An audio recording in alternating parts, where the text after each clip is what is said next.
네, 주식으로 세상 이야기입니다. 시장의 헤드라인 너머 그 데이터 이면에 숨겨진 진짜 흐름을 읽어드리는 시간이죠. 바로 시작하겠습니다. 시작하기 전에 늘 드리는 말씀이 있죠. 오늘 제가 드리는 이야기는 시장을 읽는 저의 관점일 뿐이고요. 여러분의 소중한 자산을 위한 최종 판단은 꼭 반드시 스스로 내리셔야 합니다. 특정 종목을 추천하는 게 아니라는 점도요. 자, 오늘 본론으로 바로 들어가 볼까요? 2026년 조선주 투자, 혹시 미국이라는 이 키워드 하나만 보고 계신가요? 지금 시장의 모든 관심이 미국과 한국의 협력, 여기에 쏠려 있는데요. 제 20년 경험으로 볼 때 이렇게 모두가 한 방향만 보는 건 정말 위험한 신호거든요. 오늘은 그 화려한 헤드라인 이면에 숨겨진 진짜 기회, 시장이 애써 외면하고 있는 바로 이 중형 조선주에 대한 이야기를 좀 깊게 해볼까 합니다. 다들 아시는 것처럼 2024년 말부터 조선주 주가를 끌어올린 건 단연 미국과의 협력 기대감이었죠. 중국을 견제하고 자국 조선업을 재건하려는 미국이 한국에 손을 내민다. 이 서사 굉장히 매력적이잖아요. 시장에 열광하는 이유 저도 충분히 이해는 갑니다. 그런데 말이죠. 바로 이 슬라이드가 핵심입니다. 시장의 장밋빛 기대와 저희 같은 전략가들이 보는 냉정한 현실 사이에는 아주 위험한 시간의 틈이라는 게 존재해요. 시장은 미국과의 협력이 곧바로 대형 조선사들의 실적으로 이어질 거라고 믿고 싶어 하지만 현실은 전혀 그렇지 않죠. 백악관, 그러니까 행정부의 의지와 미 의회의 입법 속도는 완전히 다른 이야기거든요. 이 시간차를 이해하지 못하면 2026년에 정말 중요한 기회를 놓치게 될 겁니다. 자, 그럼 그냥 뜬구름 잡는 이야기가 아니라 냉정하게 현실을 한번 들여다보죠. 이 미국 테마가 마주한 정치적, 법적인 허들들을 한번 제대로 짚어보겠습니다. 이 타임라인을 한번 보시죠. 해외 선박 건조를 막는 핵심 법안들, 존스법이니 번스 톨레프슨법이니 하는 것들 말이에요. 수정안이 2025년에 발의됐지만 지금 이 순간까지 입법의 첫 관문인 상임위조차 통과를 못했습니다. 이게 바로 워싱턴의 정치 현실이에요. 특히나 이런 대형 안보 법안은 통상 1년에서 2년이 걸립니다. 그럼 실제 수주나 공동생산 같은 가시적인 성과는 빨라야 2027년 이후라는 계산이 나오죠. 2026년은 사실상 기대감의 공백기, 투자 공백기가 될 가능성이 아주 높다는 겁니다. 이 한마디가 모든 걸 설명해 줍니다. 미국 싱크탱크인 스팀슨 센터의 켈리 그리에코 선임 펠로우의 말인데요. 전략적으로는 한국이랑 협력하는 게 맞죠. 그게 효율적이죠. 하지만 정치적으로는 용납이 안 된다는 겁니다. 미국 우선주의라는 구호 아래 자국 산업과 노조보호라는 강력한 이해관계가 버티고 있거든요. 시장은 이 정치적 현실을 너무 과소평가하고 있습니다. 그럼 어떻게 해야 할까요? 2027년까지 그냥 손 놓고 기다려야 할까요? 아니죠. 바로 이 기대감의 공백기를 메워줄 현명한 전략이 필요합니다. 저는 이걸 브릿지 전략, 즉 다리 놓기 전략이라고 부릅니다. 브릿지 전략은 간단합니다. 장기적인 미국 테마라는 옵션은 대형주로 그대로 가져가되 당장 2020년에 확실한 실적 모멘텀을 가진 중형 조선주에 함께 투자해서 시간의 틈을 건너는 다리를 놓자는 겁니다. 불확실성에 대비하면서 단기적인 성과도 놓치지 않는 아주 현실적인 접근법이라고 할 수 있죠. 근데 왜 하필 중형사일까요? 이유는 명확합니다. 대형사보다 실적 개선 속도가 훨씬 가파르고요. 또 UAE 고속 상륙정 수출처럼 단기적으로 눈에 보이는 수출 모멘텀을 가지고 있죠. 대규모 투자가 일단락되면서 주주들에게 돌려줄 현금 여력도 커지고 있고요. 그리고 가장 중요한 것, 바로 중국의 생산 능력이 지금 한계에 다다랐다는 점입니다. 이건 그저 제 이론이 아닙니다. 지금부터는 냉정한 숫자로 왜 중형주가 2026년의 알파, 즉 초과 수익의 원천이 될 수밖에 없는지 증명해 보이겠습니다.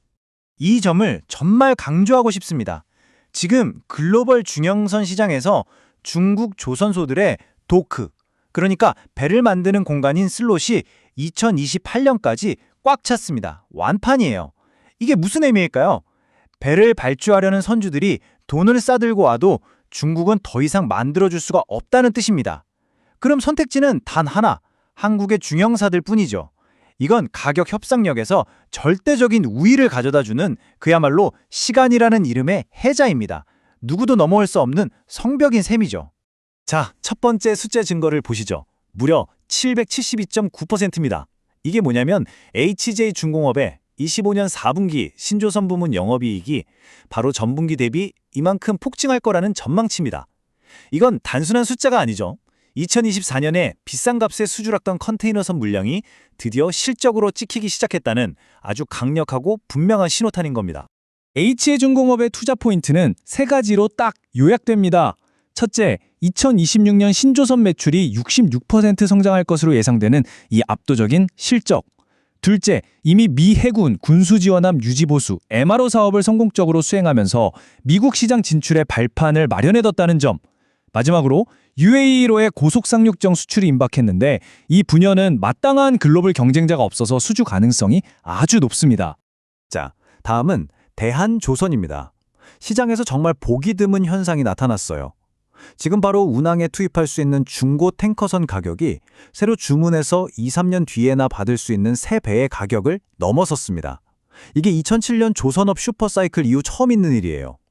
해운사들이 비싼 웃돈을 주고서라도 당장 배를 구하려고 혈안이라는 뜻이죠. 그만큼 업황이 폭발적이라는 겁니다. 대한조선은 바로 이 탱커 초호황기의 최대 수혜주입니다. 주력으로 만드는 게 수에즈 막스급 탱커인데 말 그대로 수에즈 운하를 통과할 수 있는 가장 큰 사이즈의 유조선을 말하죠. 지금 이 시장이 그야말로 터졌습니다. 영업이익률 OPM이 30%를 넘볼 수 있다는 분석까지 나오더군요. 이미 25년 4분기에 27.2%를 달성했고요. 더 중요한 건 대규모 설비 투자가 필요 없고 IPO 자금으로 빚도 다 갚아서 벌어들이는 돈이 고스란히 현금으로 쌓이고 있다는 겁니다. 이건 뭐다? 곧 강력한 주주 환원으로 이어질 수밖에 없다는 뜻이겠죠. 이 차트를 보시면 밸류에이션 매력이 한눈에 들어오실 겁니다. 2027년 실적 기준으로 대한조선의 주가 수익 비율, 즉 PER은 9.8배 불과합니다. 반면에 비슷한 사업을 하는 일본 경쟁사들은 평균 18배의 평가를 받고 있죠. 수익성은 훨씬 좋은데 주가는 거의 절반 수준이라는 겁니다. 시장이 아직 이 가치를 제대로 알아보지 못하고 있다는 명백한 증거 아니겠습니까? 자, 그럼 이 모든 분석을 바탕으로 2026년 우리는 어떤 투자 스탠스를 취해야 할까요? 제가 명확하게 정리해 드리겠습니다. 바로 이 병행 전략입니다. 스텝 1, 대형주를 버리는 게 아닙니다. 미국 테마라는 장기적인 옵션의 가치를 보고 핵심 비중은 그대로 유지하는 겁니다. 그리고 스텝 2, 2026년이라는 공백기를 채워줄 확실한 알파 수익을 위해 HJ중공업과 대한조선 같은 중형주의 비중을 적극적으로 늘려가는 거죠. 이렇게 하면 장기 성장성과 단기 모멘텀 두 마리 토끼를 모두 잡을 수 있습니다. 물론 투자는 언제나 리스크 관리가 생명입니다. 제가 항상 강조하는 잃지 않는 투자, 즉 생존의 문제죠. 첫째, 아무리 좋아 보여도 중형주 비중은 전체 포트폴리오의 30%를 넘지 않도록 관리하는 게 좋습니다. 변동성을 감당할 수 있는 수준이어야 하니까요. 둘째, 유가와 글로벌 교역량 같은 핵심 변수들은 주간 단위로 꼭 체크하셔야 합니다. 시장의 온도가 바뀌는 걸 가장 먼저 알려주는 신호들이니까요. 마지막으로 가장 중요한 것, 매수 버튼을 누르기 전에 마이너스 15%가 되면 기계적으로 손절한다 와 같이 자신만의 명확한 원칙을 세우고 반드시 지키십시오. 예측이 아니라 원칙이 여러분의 계좌를 지킵니다. 오늘 전략을 한 문장으로 요약해드리겠습니다. 긴 호흡으로 대형주라는 옵션을 쥐고 짧은 호흡으로 중형주라는 현금을 챙겨라. 이것이 바로 2026년 시장을 이기는 브릿지 전략의 핵심입니다. 마지막으로 이 말씀을 꼭 드리고 싶습니다. 주식시장은 미래를 맞추는 예측의 장이 아닙니다. 변화하는 현실에 어떻게 대응하고 어떻게 살아남느냐의 무대일 뿐입니다. 오늘 저의 분석이 여러분의 생존과 대응에 작은 도움이 되기를 바랍니다. 네, 오늘 함께 살펴본 이 브릿지 전략이 여러분의 투자 프레임워크를 한 단계 업그레이드 하는데 도움이 되었기를 바랍니다. 내용이 유익하셨다면 구독, 좋아요, 알림 설정으로 응원 부탁드립니다. 이상 주식으로 세상 이해하기였습니다. 감사합니다.